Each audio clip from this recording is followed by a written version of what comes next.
Hello everyone and welcome back to another episode of our Crusader Kings 2 No DLC tutorial series. We are carrying on as King Murchard the Bewitched, the King of Air. I'm going to say Island because I can't pronounce that properly. The last video we were hoping to get our last county under our control and carry on with, well, and finish up our campaign. But unfortunately the truce wouldn't end. So we're still here. We're going to carry on. The truce is almost up.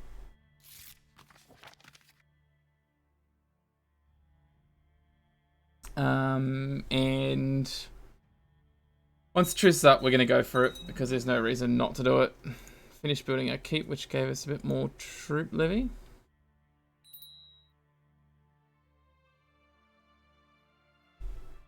Okay, so that claim on the throne of Castile is gone, which I'm not sure why it's gone. He's still there. But anyway.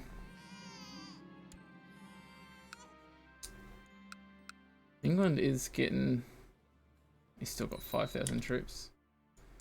Alright, I can marry my betrothed.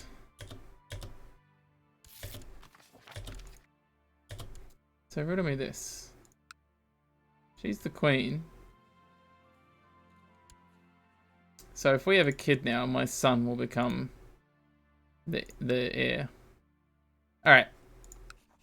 I believe we can declare war on you now. You don't have any surprise troops or money. He's got 1,000 troops.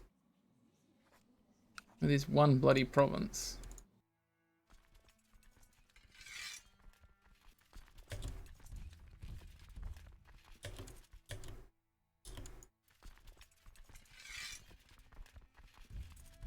Alright, we're going to fight him here. Chase him back and siege out the province. And then after this war, we'll test around some shenanigans. We might do something fun if we can.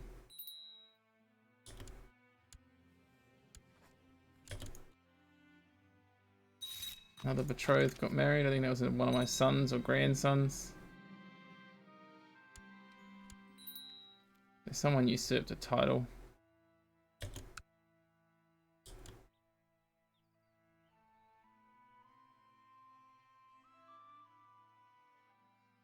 And that's the other thing that can happen. Oh, okay. So we died. So we're now paying as our son. You can see that all of these list of pretenders all got claims of one sort. Died a natural death. Never seen him making a name for himself. Never seen him crashing great works he never saw finished. So we fulfilled the ambition to gain a title. We need to pick a new ambition, which there's not many we can do. Let's improve our stewardship.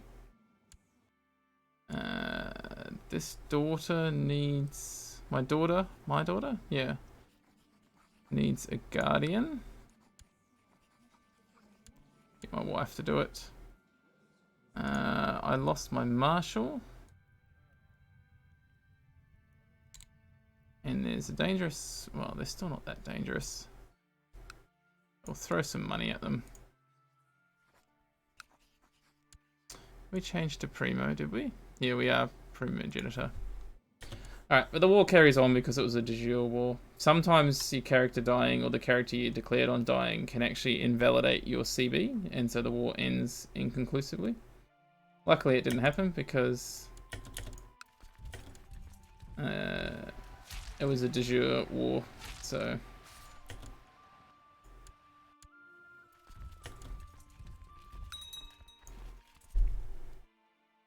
Still press the claim for this one, but we don't really want to do that. We could declare on Scotland, but I think she's got a fair whack of troops, so... we could do something with Scotland, if we wanted to. Have some fun with it. Alright. The war is over. So he is now our vassal. He actually likes me reasonably well. Now what we could do...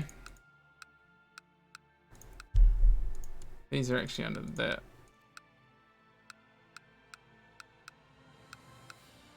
I could... Oh, you're in prison. Whose prison is he in? That guy. Okay. Wait, there's a revolt?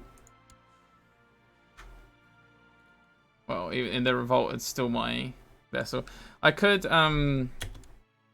create the duchy of Meath, of this one here, and then give it to him, and give him this guy as well. Although he's under a different one as well, isn't he? So maybe not. I could also create that one if I wanted to tidy up these titles, because currently you've got a whole bunch of little guys reporting to me. So I could create the duchy.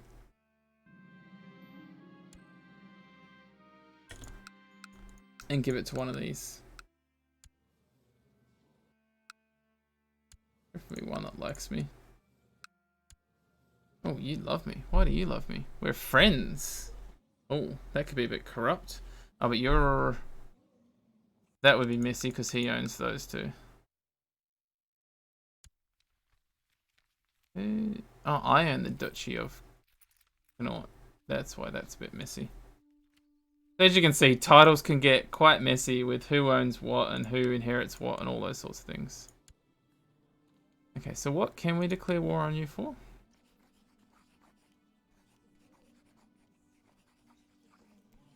It's only on a single county though. To fight that massive army for a single county. Seems like a lot of effort. And then the Duchy of Wessex, which is that, but it's for... Yeah, not really worth doing.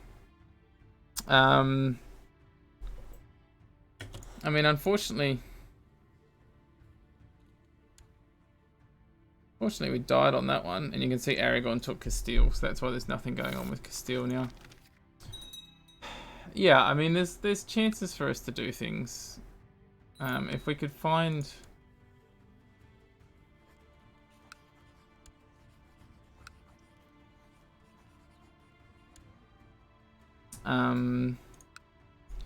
you know, someone with a claim on this one.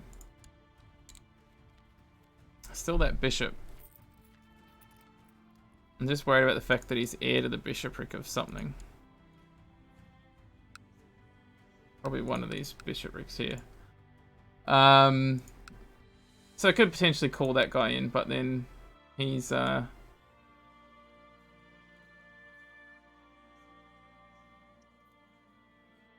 problem with calling him in is I'd have to give away more land, so it's always sort of the downside of calling someone in. Like bringing someone into your court to then give them land so you can press a claim.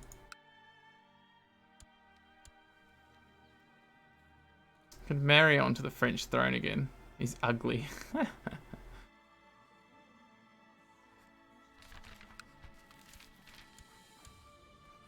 you go, I got a daughter that's the same age as him.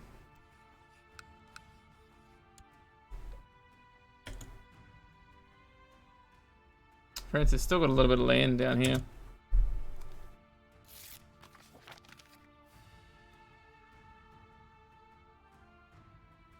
Okay, so we don't really have any claims we can press at the moment. I'm not really that worried about going to the effort of my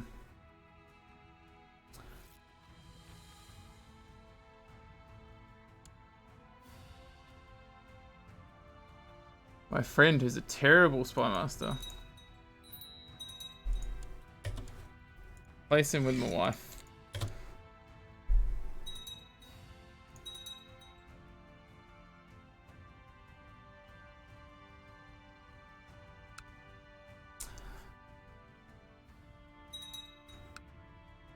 Could maybe look at trying to do something down here.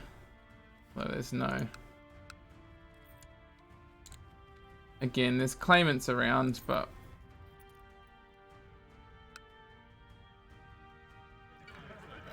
so he's actually gone for his claim on the Isle of Man, just straight up by himself by the looks of it. Interesting choice. Claiming a special occasion, my lover, my wife is quite insistent on alternate plans. What's more important to me, my lover or my wife? You know, my wife go visit my lover. I get deceitful. Arrange a ball and invite my lover. She meets... We'll spend time with our... Oh, wait, who's my lover?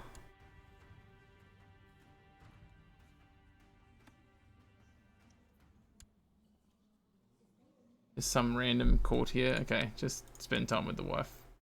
Being other than behind my spouse's back has been quite troublesome for me.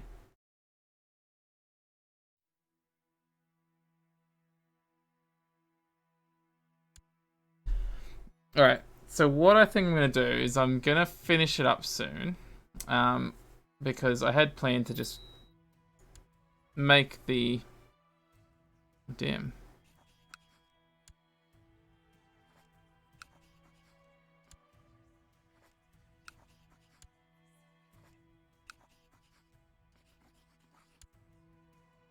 My plan all along was to form the kingdom and then just leave it at that, because I don't want a tutorial series that's going to go on for 47 episodes, which it could. I could make the empire and just carry on, but the idea of all this was just to give people the idea of the basics on how the game works.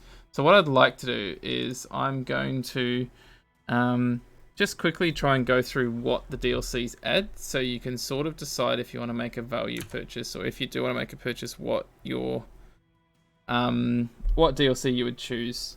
So I'll run through them quickly one at a time, and we can just have a quick idea of what they add without showing anything, without trying to confuse things too much for you. So Sword of Islam was the first DLC, and really simply it added playable Muslims. So if you want to play as a Muslim character and they have a completely different set of things that you have to deal with, which you'd have to learn how to play, you need to have Sword of Islam to play a Muslim character.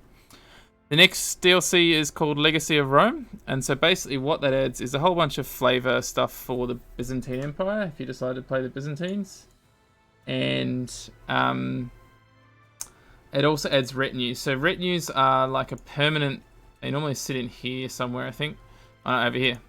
They're permanent troops, so you don't have to de-hire them, hire them, but all that sort of thing. They're there permanently, but you need to be quite a decent-sized empire to have access to them. And there's also retinues for different culture groups. So each culture group has a different retinue. Sunset Invasion, everyone owns it, no one plays with it on. It basically means that there's a random chance during your campaign that the Aztecs will invade with a monstrous army, and everyone turns it off because it's way too strong. They come in with hundreds of thousands of troops and take a huge swathe out of Europe, usually. Next you've got the Republic. So this just adds playable merchant republics and patricians. So for example, you can play as the Doge of Venice. So again, different playable type. They work differently. They've got like merchant houses. You can build trade posts, and completely different set of mechanics on how they operate and how they work. So if that's something you want to do, then you need to get the Republic. The next big one is called the Old Gods. So the Old Gods adds a new start date, which is 867, and allows you to play pagans and Zoroastrians. So you can play as the Norse. There's Vikings. You can raid. So if you want to play as Vikings, you need to get the Old Gods so you can do the 867 start date, and you can have Norse Vikings invading England. And again, they've got different mechanics in terms of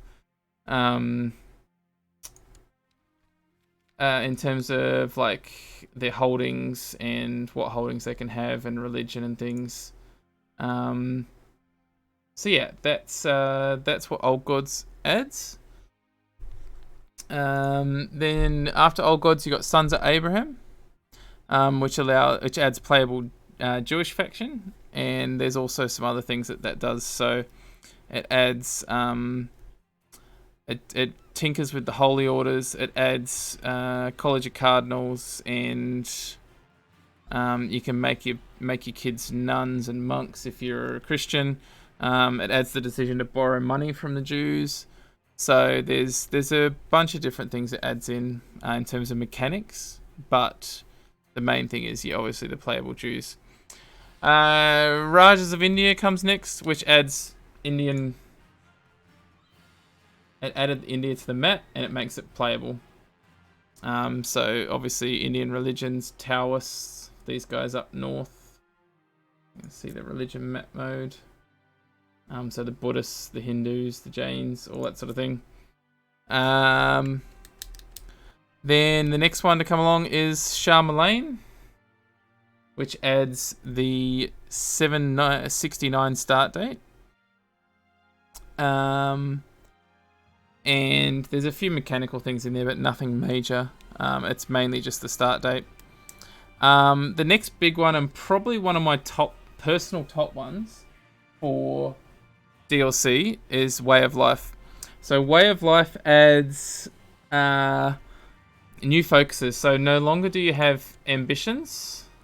You get a focus tree, and you also get a focus tree for your children. So it changes how you educate your kids, and it makes this whole game much more interesting. So you choose a focus like martial focus, and then there's 2 martial focus you can choose. They boost your martial, and they give you events related to your martial and things like that. So that's what it does, and it also changes how you train your kids. So you choose a childhood focus for your children, and then they get traits that relate to that childhood focus, and then you choose like a adolescence focus, which combines with the childhood traits to make an adult when you come of age. So there's all sorts of things that add to that. It really changes this gameplay, and it adds some extra bits and pieces in game, duels, seductions, things like that. The next one after that is Horse Lords, which basically allows you to play nomads. So you can play as all these nomad factions over here. And it also adds a few other bits and pieces like tributaries and the Silk Road, which there's a map mode somewhere for it. If I can find, I don't have the DLC turned on, so you won't see it anyway.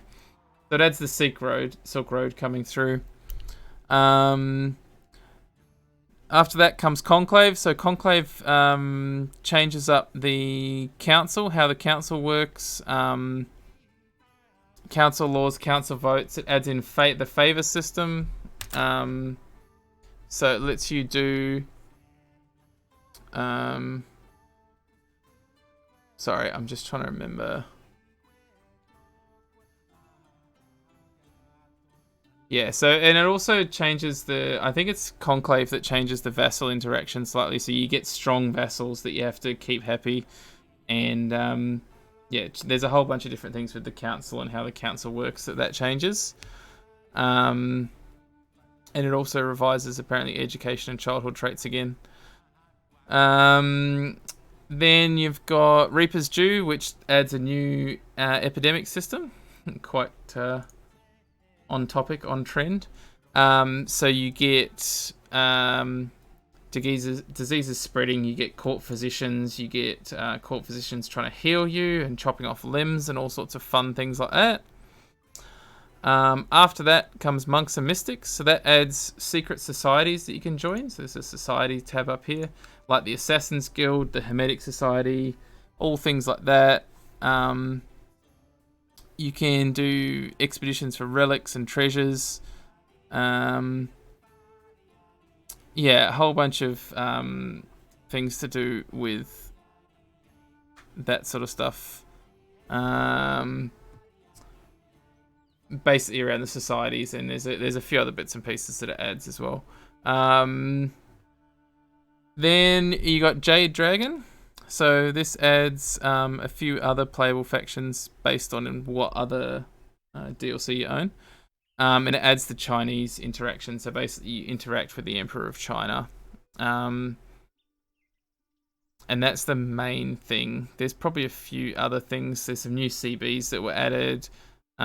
Chinese and Tibetan portraits and for cultures and stuff like that. It adjusts the Silk Road system as well. And then finally, the final DLC for Crusader Kings 2 is Holy Fury. So Holy Fury redoes Crusades. It adds legendary bloodlines, so you can get legendary. You can either be part of a legendary bloodline or you can create your own bloodline, and a few other mechanical things that really readjust some of the stuff in the game. So that's just a really brief overview of the DLC. I'm probably missed things out, particularly towards the end there, as the newer DLC stuff I'm not as familiar with, as you would remember from the episode where I got caught out by the Crusade, not realizing how they worked. But yeah, that's basically a really quick basic rundown of the DLC.